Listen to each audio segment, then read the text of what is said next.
ಕಾಶ್ಮೀರದ ಪಹಲ್ಗಾಮ್ನಲ್ಲಿ ನೆತ್ತರು ಹರಿಸಿದಂತಹ ರಕ್ತ ಪಿಶಾಚುಗಳ ಪ್ರತೀಕಾರಕ್ಕಾಗಿ ಭಾರತ ಸೇನೆ ಪಣ ತೊಟ್ಟಿದೆ.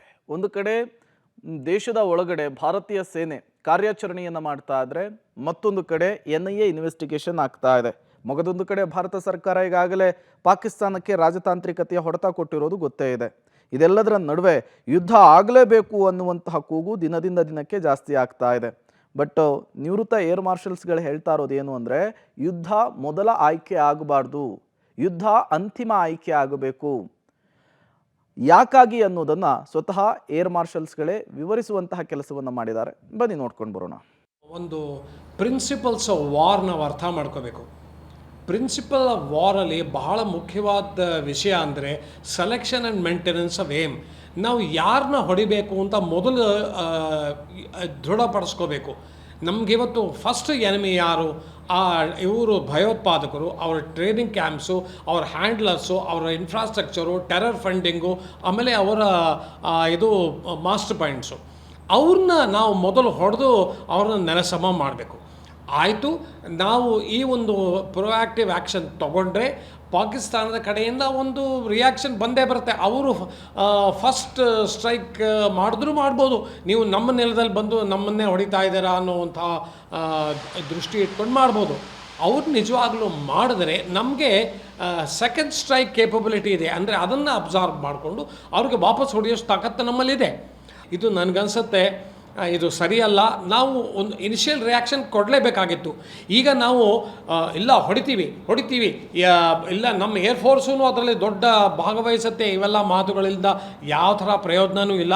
ಇಷ್ಟೊತ್ತಿಗೆ ಆ ಪೂರ್ತಿ ಭಯೋತ್ಪಾದಕರ 42 ಕ್ಯಾಂಪು ನಮ್ಮ LOC ಪಕ್ಕದಲ್ಲೇ ಏನಿತ್ತು ಅದನ್ನು ಮುಚ್ಕೊಂಡು ಹೊರಟೋಗಿರ್ಬೋದು. ಅವರು ಭವಾಲ್ಪುರ್ಗೆ ಅಥವಾ ಮುಜಫರಾಬಾದ್ಗೆ ಅಥವಾ ಮುರ್ದಿಕಾಗೆ ಹೊರಟೋಗಿರ್ಬೋದು. ಇಲ್ಲಿ ತನಕ ಏನು ಇಡೀ ಜಗತ್ತೇ ನಮ್ಮನ್ನು ಸಪೋರ್ಟ್ ಮಾಡಿದ್ದಾರೆ, ಪಾಕಿಸ್ತಾನನ ಮಾಡಿರೋದನ್ನು ಖಂಡಿಸಿದ್ದಾರೆ.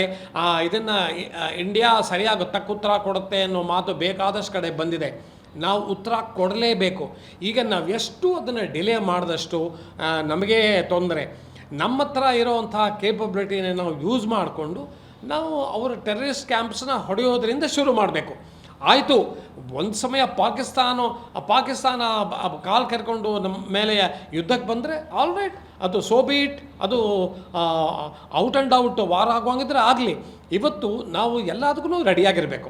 ಯಾರ್ಯಾರು ವಿಶ್ಲೇಷಣೆ ಮಾಡಿದ್ದಾರೆ, ನನ್ನಂಥ ಎಲ್ಲ ನಿವೃತ್ತ ಸೇನಾನಿಗಳೆಲ್ಲ ಹೇಳ್ತಾರೆ, ಇಲ್ಲ ನಾವು ನಿಜವಾಗ್ಲೂ ಯುದ್ಧ ಮಾಡೋದು ಬೇಡ, ಫಸ್ಟ್ ಸ್ಟ್ರೈಕ್ ಬೇಡ, ಆದರೆ ಸೆಕೆಂಡ್ ಸ್ಟ್ರೈಕ್ ಕೇಪಬಿಲಿಟಿ ನಮ್ಮ ಹತ್ರ ಇದೆ.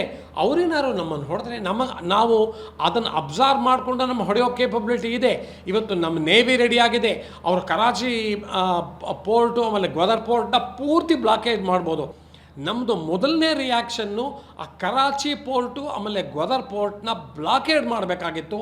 ನಮ್ಮ INS ಸೂರತ್ತು ಅಲ್ಲಿ ಕಳಿಸಿದ್ರು ಲೇಟೆಸ್ಟ್ ಇದು ಮಿಸೈಲ್ ಡಿಸ್ಟ್ರಾಯರು.